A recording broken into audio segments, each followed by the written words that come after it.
എൻ്റെ പേര് സാന്ദ്ര പി ജോസ്. ഇതെൻ്റെ ഹസ്ബൻഡ് നോബിൾ തോമസ്. ഇത് ഞങ്ങളുടെ കുഞ്ഞ് റയാൻ നോബിൾ തോമസ്. ഞാൻ സെൻറ് ഇസിഡോർ ചർച്ച് കൊച്ചറ ഇടുക്കിയിൽ നിന്ന് വരുന്നു.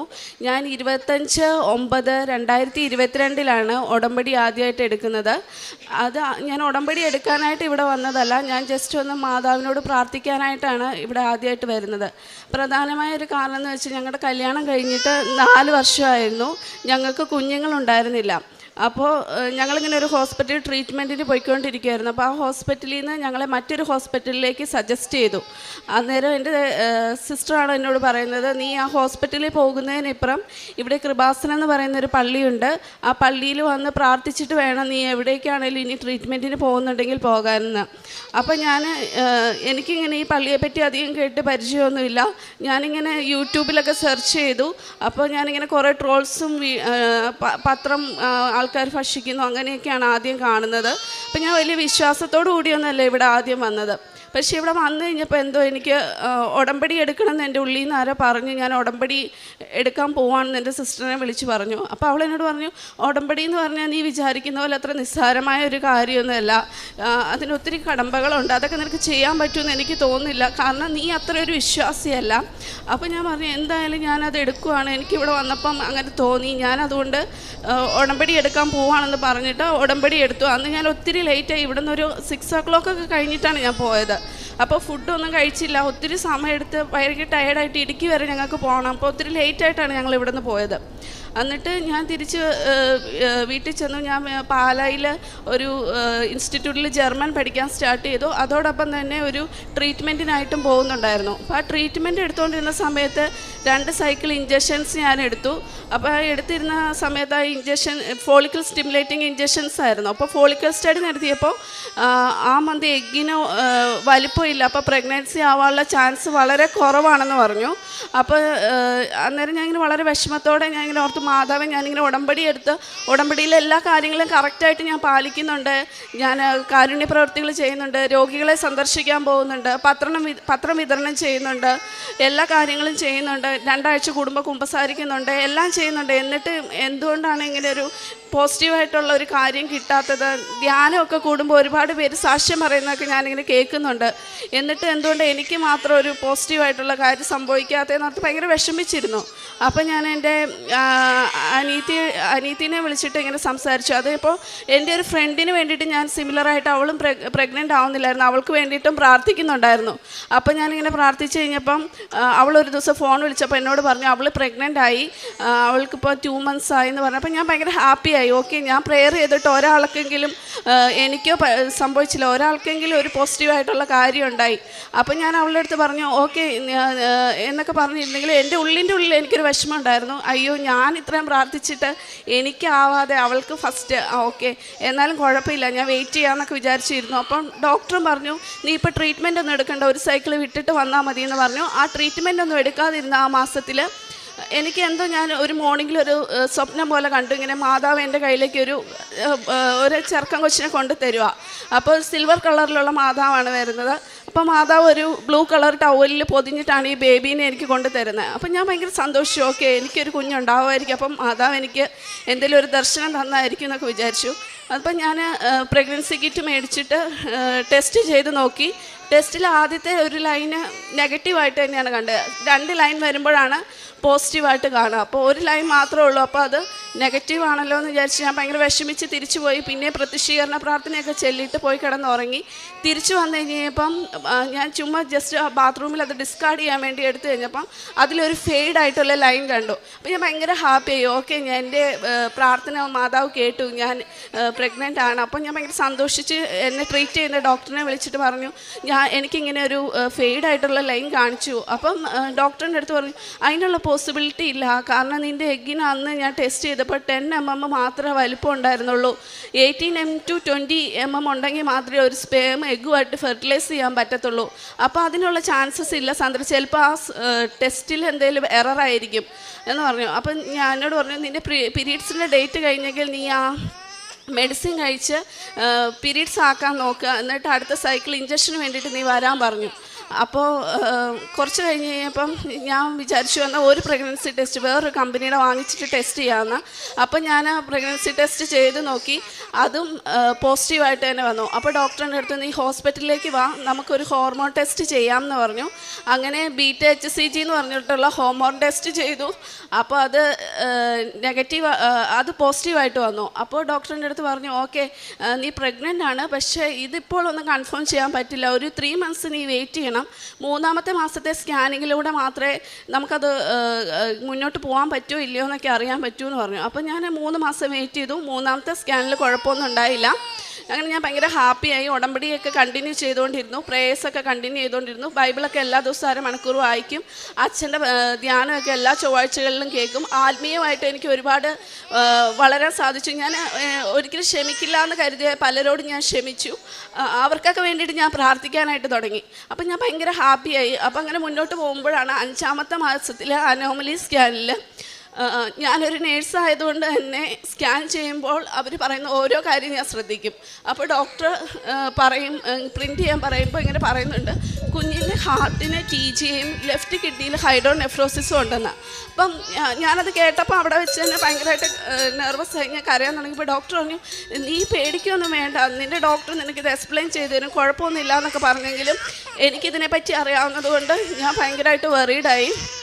അത് കഴിഞ്ഞിട്ട് ഞാൻ ഹോസ്പിറ്റലിലോട്ട് ചെന്ന് ഡോക്ടറിൻ്റെ റൂമിലോട്ട് കയറി. അപ്പോൾ ഡോക്ടർ എന്നോട് പറഞ്ഞു, ഇങ്ങനെ കുഞ്ഞിൻ്റെ കിഡ്നിക്ക് ഹാർട്ടിന് TG ആണ്, അത് ട്രാൻസ്പോസിഷൻ ഓഫ് ഗ്രേറ്റ് ആർട്ടറി എന്ന് പറഞ്ഞിട്ടുള്ള ഒരു കണ്ടീഷനാണ്. അതായത് നമ്മുടെ ആർട്ടറീസ് രണ്ടും ഓപ്പോസിറ്റ് ആയിട്ടാണ് സ്വിച്ച് ചെയ്തിരിക്കുന്നത് കുഞ്ഞിൻ്റെ.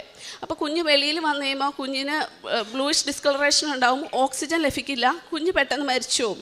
പിന്നെ കുഞ്ഞിൻ്റെ ലെഫ്റ്റ് കിഡ്നി എന്ന് പറയുന്നത് അതൊരു മൈൽഡായിട്ടുള്ള പ്രോബ്ലമാണ്. അത് ചിലപ്പോൾ ജനിച്ച് കുഞ്ഞ് ഒരാഴ്ചയൊക്കെ കഴിയുമ്പം അത് നോർമലായേക്കാം, കുഴപ്പമൊന്നുമില്ല എന്ന് പറഞ്ഞു. പക്ഷേ എനിക്കത് അക്സെപ്റ്റ് ചെയ്യാനായിട്ട് ഭയങ്കര പാടായിരുന്നു. അപ്പോൾ അവർ തന്നെ എനിക്കൊരു ഓപ്ഷൻ തന്നു, നിനക്ക് ഏജ് കുറവാണ്, നിനക്കിനി സമയമുണ്ട്, നീ ഇപ്പം പുറത്തേക്ക് പോകാൻ നോക്കുന്ന ഒരാളാണ്, അപ്പം നിനക്ക് വേണമെങ്കിൽ കുഞ്ഞിനെ ടെർമിനേറ്റ് ചെയ്യാം, മറ്റൊരു കുഞ്ഞിന് വേണ്ടിയിട്ട് വെയിറ്റ് ചെയ്യാം നമുക്ക്. അപ്പം ഞാൻ പറഞ്ഞു, ഇല്ല, എങ്ങനെയായതൊരവസ്ഥയിലാണെങ്കിലും ഈ കുഞ്ഞിനെ സ്വീകരിക്കാൻ ഞാൻ തയ്യാറാണെന്ന് ഞാൻ പറഞ്ഞു. അപ്പോൾ അവർ പറഞ്ഞു കൂടുതൽ ടെസ്റ്റുകൾ, അതായത് എന്തെങ്കിലും ക്രോമസോമൽ അബ്നോർമാലിറ്റീസ് ഉണ്ടോ എന്ന് അറിയാൻ വേണ്ടിയിട്ട് ഫ്ലൂയിഡ് സിന്തസിസ് ഒക്കെ ചെയ്ത് നോക്കണം. അപ്പം ഞാൻ പറഞ്ഞു, ഒന്നും ചെയ്യേണ്ട, എങ്ങനെയാണെങ്കിലും അങ്ങനെ അക്സെപ്റ്റ് ചെയ്യാൻ ഞാൻ റെഡിയാണെന്ന് പറഞ്ഞു. അങ്ങനെ അവർ ഞങ്ങളെ അമൃത ഹോസ്പിറ്റലിലേക്ക് റെഫർ ചെയ്തു. അവിടെ ഡോക്ടർ ബാലു വൈദ്യനാഥിൻ്റെ അണ്ടറിൽ ഞങ്ങൾ ട്രീറ്റ്മെൻറ്റിന് വേണ്ടിയിട്ട് പോയി.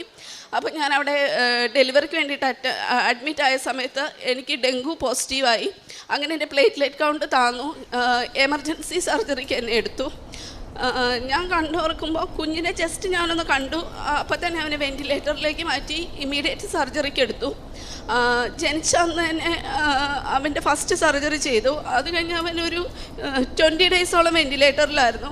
അപ്പം എന്നെ തിരിച്ച് ഒബ്സർവേഷനിൽ നിന്ന് റൂമിലേക്ക് ഷിഫ്റ്റ് ചെയ്തു. പക്ഷേ എനിക്ക് കുഞ്ഞിനെ കാണണമെന്ന് വാശി പിടിച്ചപ്പോൾ അവരെന്നെ വീൽ ചെയറിൽ NICUയിൽ കൊണ്ടുപോയി. അപ്പം NIC ചെന്ന് അവനെ കണ്ടപ്പോൾ എനിക്കത് സഹിക്കാൻ പറ്റുന്നതിൽ അപ്പുറമായിരുന്നു. അപ്പം ഞാൻ ഒരു സിസ്റ്റർ ഉണ്ടായിരുന്നു. അപ്പോൾ ആ സിസ്റ്റർ എന്നെ ഒത്തിരി ആശ്വസിപ്പിച്ചെങ്കിലും എനിക്ക് അവനെ കണ്ടിട്ട് എൻ്റെ കൺട്രോൾ പോയി. അപ്പം ഞാൻ സിസ്റ്ററിൻ്റെ അടുത്ത് പറഞ്ഞു, സിസ്റ്റർ എങ്ങനെയുണ്ട്? അപ്പോൾ സിസ്റ്റർ എനിക്ക് കാണുമ്പോൾ അറിയാം അവൻ്റെ കണ്ടീഷൻ, ഞാൻ മെഡിക്കൽ ഫീൽഡിൽ വർക്ക് ചെയ്യുന്ന ഒരാളാണ്.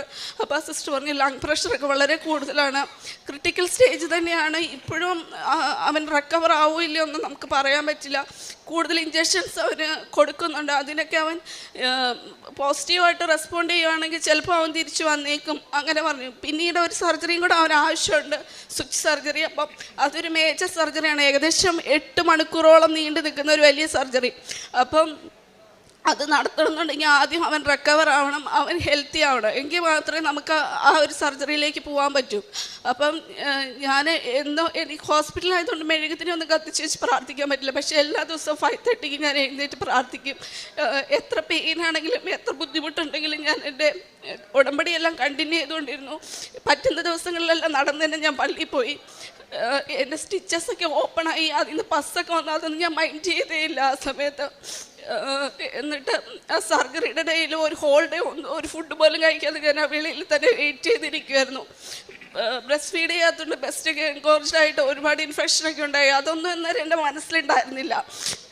ഞാൻ തന്നെ വേറൊരു വേൾഡിലായിരുന്നു അപ്പോൾ നടന്നുകൊണ്ടിരുന്നത്. എന്തെൻ്റെ ജീവിതത്തിൽ സംഭവിച്ചുകൊണ്ടിരിക്കുന്നതെന്ന് എനിക്ക് അപ്പം അറിയില്ല. പണ്ടത്തെ ഒരു ഞാനായിരുന്നു, ഞാൻ പണ്ടേ തളർന്നു പോയെന്ന് എനിക്കറിയില്ല. ആ സമയത്തൊക്കെ എൻ്റെ ഫാമിലി, ചേട്ടായിയുടെ ഫാമിലി എല്ലാം വളരെ സപ്പോർട്ടീവായിട്ട് എൻ്റെ കൂടെ തന്നെ ഉണ്ടായിരുന്നു. അത് പിന്നെ ഞങ്ങളെല്ലാവരും ഭയങ്കര വിശ്വാസികളുടെ, എല്ലാവരും പ്രാർത്ഥിക്കുന്നവരാണ്. അതുകൊണ്ട് ഞങ്ങൾക്കൊരു വിശ്വാസം ഉണ്ടായിരുന്നു അവന് ഞങ്ങൾക്ക് തിരിച്ചു കിട്ടും, മാതാവ് തന്നതാണ്. അപ്പം മാതാവ് ഒരു കുഴപ്പം കൂടാതെ തിരിച്ചു തരുമെന്ന് എനിക്ക് ഉറപ്പുണ്ടായിരുന്നു. അപ്പം അങ്ങനെ ഒരു കുഴപ്പം കൂടാതെ അവൻ എനിക്ക് തിരിച്ചു കിട്ടി. പക്ഷേ ഇതെല്ലാം കഴിഞ്ഞ് ഞങ്ങൾ ഹോസ്പിറ്റലെല്ലാം കഴിഞ്ഞ് ഡിസ്ചാർജായി. ഹോസ്പിറ്റലിൽ നിന്ന് പോകുമ്പോഴും അവൻ്റെ 2 വൂണ്ട് ഓപ്പൺ ആയിരുന്നു. ആ വൂണ്ടൊക്കെ ഞാൻ തന്നെയാണ് എല്ലാ ദിവസവും ഡ്രസ്സിങ് ചെയ്യുന്നതൊക്കെ. ഇതെല്ലാം കഴിഞ്ഞിട്ട് അവൻ്റെ കിഡ്നിയുടെ സ്കാൻ ചെയ്തപ്പോൾ കിഡ്നിയുടെ സൈസ് വല്ലാതെ അങ്ങോട്ട് എൻലാർജായിട്ട് കിഡ്നിയുടെ ലെഫ്റ്റ് കിഡ്നിയുടെ ഫങ്ഷൻ കുറഞ്ഞു. അപ്പം കിഡ്നീനെ ഒരു പാർഷ്യലായിട്ടെങ്കിലും റിമൂവ് ചെയ്യേണ്ടി വരുമെന്ന് ഡോക്ടർ എൻ്റെ അടുത്ത് പറഞ്ഞു. അപ്പോൾ ഞാൻ ഡോക്ടറെ അടുത്ത് പറഞ്ഞു, എന്തുകൊണ്ടാണ് ഇങ്ങനെയൊക്കെ സംഭവിക്കുന്നത്? നിങ്ങൾ നേരത്തെ നോക്കിയതല്ലേ, എന്തുകൊണ്ടാണ് ഇങ്ങനെയൊക്കെ പറയുന്നത്? എപ്പോഴും മാറ്റി പറയുന്നത്. അപ്പം ഞാൻ ഡോക്ടറിൻ്റെ അടുത്ത്, നീ ഇങ്ങനെ ഇമോഷണലായിട്ട് കാര്യമില്ല, നമ്മൾ പോസിറ്റീവായിട്ട് തിങ്ക് ചെയ്യണമല്ല, നീ ഒത്തിരി പ്രെയർ ചെയ്യുന്നതല്ലേ, അപ്പോൾ നിനക്കറിയില്ല ഇതൊക്കെ മാറും എന്നുള്ള കാര്യം, നീ വിശ്വസിക്കുന്നില്ലേ, അപ്പം നീ പ്രാർത്ഥിക്കുക, അപ്പം നമുക്ക് നോക്കാമെന്ന് പറഞ്ഞു. ഞാൻ അങ്ങനെ ഇവിടുത്തെ ഡയറക്ടറെ വിളിച്ച് പറഞ്ഞു, എനിക്കിങ്ങനെ അച്ഛനെ ഒന്ന് വന്ന് കണ്ട് കുഞ്ഞിനെ കൊണ്ട് പ്രാർത്ഥിക്കണം. പക്ഷേ അവൻ്റെ ഹാർട്ടിൻ്റെ സർജറി കഴിഞ്ഞിരിക്കുന്നതുകൊണ്ട് അവന് ഇങ്ങനെ ഓപ്പൺ ആയിട്ടുള്ളൊരു സ്പേസിലേക്ക് എനിക്ക് പെട്ടെന്ന് കൊണ്ടുവരാൻ പറ്റില്ല, അവന് ഇൻഫെക്ഷൻ ഉണ്ടാവും. അപ്പം ഞാൻ അങ്ങനെ ഡയറക്ടർ ചേട്ടനെ വിളിച്ച് പറഞ്ഞപ്പോൾ ചേട്ടനാണെങ്കിൽ അതിന് വേണ്ട സജ്ജീകരണമൊക്കെ എനിക്ക് ചെയ്തു തന്നു.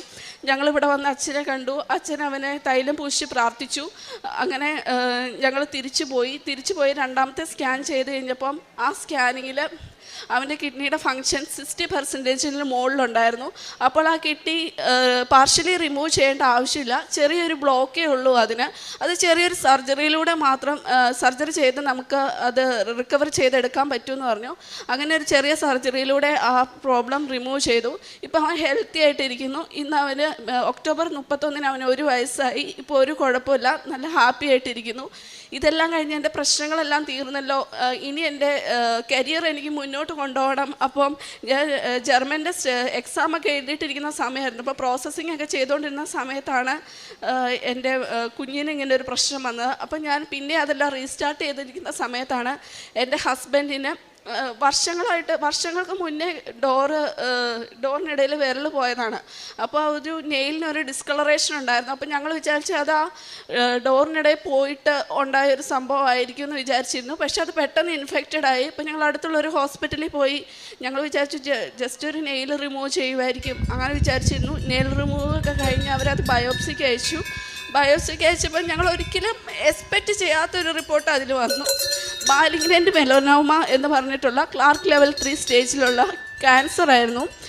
അപ്പോൾ ഞാൻ പിന്നെ ഇനി മുന്നോട്ട് എനിക്ക് എന്ത് ചെയ്യണമെന്നറിയില്ല. ഞാനവിടെ സ്റ്റക്കായി, എൻ്റെ പ്രോസസ്സിങ്ങൊക്കെ അവിടെ സ്റ്റക്കായി. ഇനി ഞാൻ എങ്ങോട്ട് പോകണം, എവിടെ സ്റ്റാർട്ട് ചെയ്യണം, ഇതൊന്നും എനിക്കറിയത്തില്ല.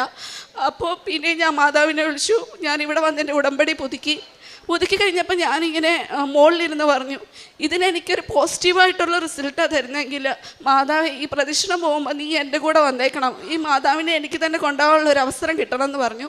അങ്ങനെ ഈ പ്രദക്ഷിണം പോയപ്പോൾ ആ മാതാവ് വേറെ ചേച്ചിയുടെ കയ്യിൽ ആയിരുന്നു ഇരുന്നത്. സഡൻലി ആ ചേച്ചി മാറി എൻ്റെ കയ്യിലേക്ക് ആ മാതാവ് വന്നു.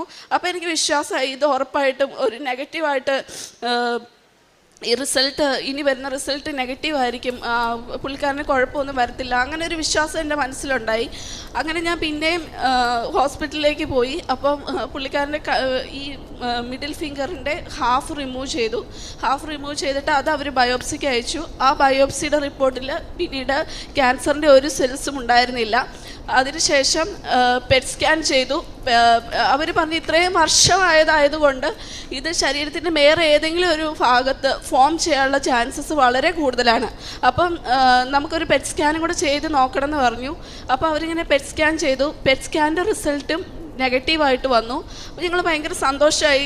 മാതാവ് ഇടപെടുന്നുണ്ട് ഞങ്ങളുടെ ജീവിതത്തിൽ. ഞങ്ങൾക്ക് ഒത്തിരി ബുദ്ധിമുട്ടുകളും കഷ്ടപ്പാടുകളും ഒക്കെ തരുന്നുണ്ടെങ്കിലും എന്തെങ്കിലും ഒരു പ്രശ്നം വന്നാൽ മാതാവ് ഞങ്ങളുടെ കൂടെ തന്നെയുണ്ട് എന്നുള്ളത് ഞങ്ങൾക്ക് ബോധ്യമായി. കാരുണ്യപ്രവൃത്തികളായിട്ട് ഞങ്ങൾ ഒരുപാട് രോഗികളെ ആശുപത്രിയിൽ, ഗവൺമെൻറ് ഹോസ്പിറ്റലുകളിലൊക്കെ പോയി സന്ദർശിക്കും. പിന്നെ എല്ലാ മാസവും ഒരു ചെറിയ എമൗണ്ട് ഏതെങ്കിലും കുഞ്ഞിൻ്റെ സർജറിക്കായിട്ട് ഞങ്ങൾ മാറ്റി വയ്ക്കാറുണ്ട്. പിന്നെ ഓൾഡ് ഏജ് ഹോമുകളിലൊക്കെ വിസിറ്റ് ചെയ്യാറുണ്ട്. അവിടേക്ക് ഭക്ഷണം, വസ്ത്രം, ഇങ്ങനെയുള്ള സാധനങ്ങളൊക്കെ ഞങ്ങൾ മേടിച്ചു കൊടുക്കാറുണ്ട്. പക്ഷെ ഞങ്ങൾ ചെയ്യുന്ന കാര്യങ്ങൾ ഞങ്ങൾ മറ്റുള്ളവരോട് പറയാൻ ഞങ്ങൾ ആഗ്രഹിക്കുന്നില്ല. അത് ഞങ്ങൾ മറ്റൊന്നും കൊണ്ടല്ല, നമ്മളുടെ വലത് കൈ ചെയ്യുന്നത് ഇടത് കൈ അറിയരുതെന്നല്ല. അപ്പം നമ്മൾ മറ്റുള്ളവരെ അപമാനിക്കാൻ വേണ്ടിയിട്ടല്ല ആവരുതല്ലോ നമ്മൾ ചെയ്യുന്ന പ്രവർത്തികളൊന്നും. അപ്പം ഞങ്ങൾ അതുകൊണ്ട് അത് ആരോടും പറഞ്ഞിട്ടില്ല. ഞങ്ങൾ ഇന്ന കാര്യങ്ങൾ ഇപ്പം ഇങ്ങനെ കാരുണ്യപ്രവർത്തികളോട് പറയണമെന്ന് പറഞ്ഞുകൊണ്ട് മാത്രമാണെന്ന് പറഞ്ഞത്. പിന്നെ പത്രം ഞങ്ങൾ ഇവിടുന്ന് പോകുമ്പം 3-4 കെട്ട് പത്രം വാങ്ങിച്ചുകൊണ്ട് പോയിട്ട് ബസ് സ്റ്റാൻഡിലും കടകളിലും എല്ലാം കയറി കൊടുക്കാറുണ്ട്. ചിലരൊക്കെ വാങ്ങിക്കും, ചിലരൊക്കെ നമ്മളെ കളിയാക്കി സംസാരിക്കുകയൊക്കെ ചെയ്യും. പക്ഷേ ഞാൻ വിചാരിക്കും, മാതാവിന് വേണ്ടിയിട്ടാണല്ലോ ഞാൻ ഈ പ്രേക്ഷിത പ്രവർത്തനം ചെയ്യുന്നത്. എനിക്ക് വേണ്ടി ഇത്രയൊക്കെ ചെയ്ത മാതാവിന് വേണ്ടിയിട്ട് ഒരു ചെറിയ അപമാനം സഹിക്കുന്നതിൽ എനിക്ക് ഒരു ബുദ്ധിമുട്ടും ഇല്ലയെന്ന് ഞാൻ വിചാരിക്കുന്നു. അതുകൊണ്ട് ഞാൻ ആ കാര്യങ്ങളെല്ലാം കറക്റ്റായിട്ട് തന്നെ ചെയ്തു പോകുന്നുണ്ടായിരുന്നു. എൻ്റെ ആത്മീയമായ രീതിയിൽ ഒരുപാട് വളരാനായിട്ട് ഈ ഒരു ഉടമ്പടി എന്നെ സഹായിച്ചു. അതുകൂടാതെ എൻ്റെ ഭർത്താവിനാണെങ്കിലും വിശ്വാസമൊക്കെ വർദ്ധിച്ചു. അദ്ദേഹവും നന്നായിട്ട് ഒരുപാട് പ്രാർത്ഥിക്കുന്ന ഒരാളൊന്നുമല്ല. എങ്കിലും മാതാവിൻ്റെ കാര്യമൊക്കെ പറയുമ്പോൾ ഇപ്പോൾ വന്നിരുന്ന് സാക്ഷിയൊക്കെ കേൾക്കാൻ പറഞ്ഞാൽ സാക്ഷിയൊക്കെ കേൾക്കുകയും എൻ്റെ കൂടെ പ്രെയർ ചെല്ലുകയും പത്രം കൊടുക്കാൻ വരികയൊക്കെ ചെയ്യുമായിരുന്നു. അപ്പം പിന്നെ എൻ്റെ ഈ കാരണങ്ങളൊക്കെ കാരണം എൻ്റെ ഭർത്താവിന് ജോലിക്ക് പോകാൻ പറ്റുന്നില്ലായിരുന്നു കുറേ കാലങ്ങളായിട്ട്. അപ്പോൾ ഇപ്പം മാതാവ് നല്ലൊരു ജോലി തന്ന് അനുഗ്രഹിച്ചു. പിന്നെ എൻ്റെ അനിയത്തിയുടെ OET എക്സാം, അത് എൻ്റെ നിയോഗത്തിലെ ഒരു കാര്യമായിരുന്നു. എൻ്റെ അനിയൻ്റെ ജർമ്മൻ എക്സാമും അവരും രണ്ടുപേരും, അനിയത്തി ഇപ്പം ന്യൂസിലൻഡിലാണ് ജോലി ചെയ്യുന്നത്, അനിയനിപ്പോൾ ജർമ്മനിയിലെത്തി. ഇനി ഒരു സാക്ഷ്യം പറയാൻ ഞാനിവിടെ വരുന്നുണ്ടെങ്കിൽ അതെൻ്റെ ജർമ്മനിക്ക് പോകാനുള്ള വിസ കൊണ്ടായിരിക്കും എന്നുള്ള കാര്യം എനിക്ക് ഉറപ്പുണ്ട്. അപ്പം ഇത്രയും അനുഗ്രഹങ്ങളൊക്കെ എനിക്ക് ചെയ്തു തന്ന എൻ്റെ മാതാവിന് ഒരു കോടി നന്ദി ഞാൻ പറയുന്നു. മിക്ക പ്രവാചകൻ്റെ പുസ്തകം 7-ാം അധ്യായം 7-ാം തിരുവചനം. ഞാൻ കർത്താവിലേക്ക് കണ്ണുകൾ ഉയർത്തും, എൻ്റെ രക്ഷകനായ ദൈവത്തിന് വേണ്ടി ഞാൻ കാത്തിരിക്കും, എൻ്റെ ദൈവം എൻ്റെ പ്രാർത്ഥന കേൾക്കും. സാന്ദ്ര എന്ന ഈ മകളും ജീവിത പങ്കാളിയും കുഞ്ഞും പരിശുദ്ധ കൃപാസന മാതാവിൻ്റെ ഈ അൾത്താരയിൽ അവരുടെ ജീവിതത്തെ സാക്ഷ്യപ്പെടുത്തുമ്പോൾ എത്ര വലിയ അനുഗ്രഹമാണ് ഈ കുടുംബത്തിന് നൽകിയതെന്ന് നാം തിരിച്ചറിയുന്നു. പ്രഗ്നൻസിയുടെ ആദ്യ നാളുകളിൽ തന്നെ ഏറെ ക്ലേശപൂർണമായ രോഗാവസ്ഥയുള്ള ഒരു കുഞ്ഞാണെന്ന് തിരിച്ചറിയുന്നുണ്ട്. നാം ഈ സാക്ഷ്യത്തിൽ ശ്രദ്ധിക്കേണ്ട ഉടമ്പടിയുടെ ഏറ്റവും പ്രധാനപ്പെട്ട ഒരു കണ്ടൻറ്റ് തീരുമാനങ്ങൾ എടുക്കുന്ന രീതിയാണ്. ഓരോ തീരുമാനവും ദൈവത്തിൽ ആശ്രയിച്ചുകൊണ്ടാണ് എടുക്കുന്നത്. മനുഷ്യൻ്റെ കണ്ണുകളിൽ, വൈദ്യശാസ്ത്രത്തിൻ്റെ കണ്ണുകളിൽ പലതും ഒഴിവാക്കണമെന്നും വേണ്ടെന്ന് വെക്കണമെന്നും പറഞ്ഞു കൊടുക്കുമ്പോൾ അതല്ല, എൻ്റെ ദൈവം എനിക്ക് വേണ്ടി നന്മയായിട്ടുള്ളത് പരിണമിപ്പിക്കുമെന്ന പ്രത്യാശയോടുകൂടി ഓരോ തീരുമാനവും ദൈവത്തെയും അമ്മ മാതാവിനെയും സാക്ഷി നിർത്തിക്കൊണ്ട് ഈ കുടുംബം എടുക്കുകയാണ്. കുഞ്ഞിന് ജന്മം നൽകുവാനുള്ള തീരുമാനം അപ്രകാരം എടുത്തു. വീണ്ടും അവസാന നാളുകളിൽ ക്ലേശം കൂടി വരുമ്പോഴും തീരുമാനത്തിന് യാതൊരു വ്യത്യാസവും ഉണ്ടാവുന്നില്ല. കുഞ്ഞ് ഗുരുതരമായ രോഗാവസ്ഥയിലേക്ക് പോകുമ്പോഴും നല്ല പ്രത്യാശയോടുകൂടി പരിശുദ്ധമ്മയുടെ സംരക്ഷണയിൽ കുഞ്ഞിനെ സമർപ്പിച്ച് പ്രാർത്ഥിച്ചു കൊണ്ടിരുന്നു. അവിചാരിതമായി ജീവിത പങ്കാളി ക്യാൻസർ രോഗം 3rd സ്റ്റേജ് ആണെന്നറിയുമ്പോഴും പരിശുദ്ധ അമ്മയിലാണ് പൂർണ്ണമായി ആശ്രയിച്ചുകൊണ്ട് ആ ചികിത്സയിലേക്ക് പോകുവാൻ തയ്യാറാവുന്നത്. 2 ചെറുപ്പമുള്ള ദമ്പതികളാണ്. ദാമ്പത്യ ജീവിതം തുടങ്ങിയതേയുള്ളൂ. നിരന്തരമായ പീഡാനുഭവങ്ങളിലൂടെയാണ് കടന്നുപോയത്. എങ്കിലും ഉടമ്പടി ജീവിതം ഏറ്റവും ദോഷകരമായ സാഹചര്യത്തിൽ വലിയ പ്രത്യാശയോടുകൂടി ഉറച്ചു നിൽക്കുവാൻ ഈ ദമ്പതികളെ സഹായിച്ചു എന്നതാണ് ഈ സാക്ഷ്യത്തിൻ്റെ പ്രത്യേകത. പരിശുദ്ധ അമ്മയുടെ അരികിലേക്കെത്തി നമ്മുടെ ജീവിതം സമർപ്പിക്കുമ്പോൾ അമ്മ മാതാവ് നമുക്ക് കൈമാറുന്നത് തിരുക്കുമാരൻ നമ്മളെ ഉപേക്ഷിക്കില്ല എന്ന വലിയൊരു വാഗ്ദാനമാണ്. ജീവിതത്തിൻ്റെ ഏത് തകർച്ചയിലൂടെയും, ഏത് രോഗാവസ്ഥയിലൂടെയും, ഏത് ഇല്ലായ്മയിലൂടെയും കടന്നു പോകുമ്പോഴും കാത്തു പരിപാലിക്കുന്ന, സ്നേഹിക്കുന്ന, രക്ഷിക്കുന്ന, സന്തോഷം പകരുന്ന ഒരു ദൈവകരങ്ങളിൽ നാം ഓരോരുത്തരും സുരക്ഷിതരാണ് എന്ന ബോധ്യം ഈ അമ്മ കൈമാറുന്നുണ്ട്. അതാണ് ഈ കുടുംബത്തിൻ്റെ ഓരോ വാക്കിലും നമ്മൾ കണ്ടത്. കണ്ണീരിൻ്റെ തോരാമഴ കുടുംബത്തിൽ പെയ്തിറങ്ങുമ്പോഴും പരിശുദ്ധമ്മയുടെ ജപമാലയിലൂടെ ഓരോ കണ്ണീർ മഴയെയും മാറ്റിക്കൊണ്ട് കൂടുതൽ ദൈവസ്തുതികൾ ഉച്ചരിക്കുവാൻ ഈ കുടുംബത്തിന് സാധിച്ചത് ഉടമ്പടി ജീവിതത്തിലൂടെയാണ്. ഈ കുഞ്ഞിനെ പ്രതി, ജീവിത പങ്കാളിക്ക് ലഭിച്ച സൗഖ്യത്തെ പ്രതി അമ്മ മാതാവിനും തിരുക്കുമാരനും നന്ദി അർപ്പിച്ചുകൊണ്ട് കരഘോഷത്തോടു കൂടി ഈ സാക്ഷ്യം നമുക്ക് സമർപ്പിക്കാം.